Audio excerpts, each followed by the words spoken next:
অপরিশোধিত পানীয় জল ব্যবহারের জেরে ডায়রিয়ার প্রকোপ দেখা দিয়েছে খোয়াই জেলার কৃষ্ণপুর বিধানসভা কেন্দ্রের প্রত্যন্ত নোনাছড়া এলাকায়।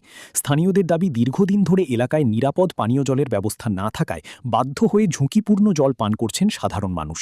এর জেরেই শিশু থেকে প্রবীণ একাধিক ব্যক্তি ডায়রিয়াসহ জলবাহিত রোগে আক্রান্ত হয়েছেন।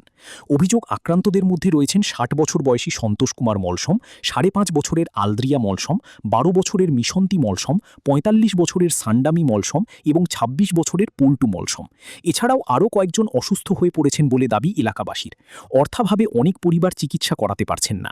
অসুস্থ অবস্থাতেই বাড়িতে থাকতে বাধ্য হচ্ছেন বহু মানুষ। এদিকে এই কঠিন পরিস্থিতিতে এলাকার একমাত্র হেলথ সাবসেন্টারটি দীর্ঘদিন ধরে বন্ধ থাকায় চরম সমস্যায় পড়েছেন বাসিন্দারা।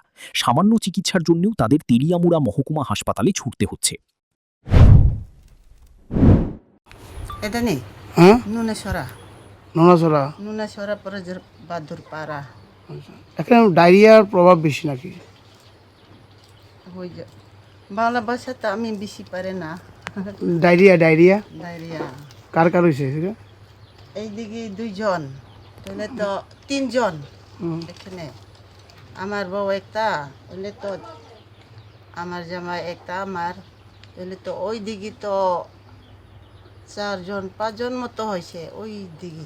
চিকিৎসা করছে?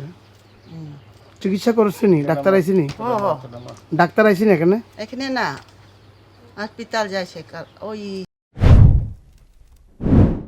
স্থানীয়দের দাবি, অবিলম্বে স্বাস্থ্য দপ্তরের মেডিকেল টিম পাঠিয়ে আক্রান্তদের চিকিৎসার ব্যবস্থা করতে হবে। একইভাবে এলাকায় সরকারিভাবে ওআরএস এবং প্রয়োজনীয় ওষুধ বিতরণ, বিশুদ্ধ পানীয় জলের সরবরাহ করার ব্যবস্থা করতে হবে।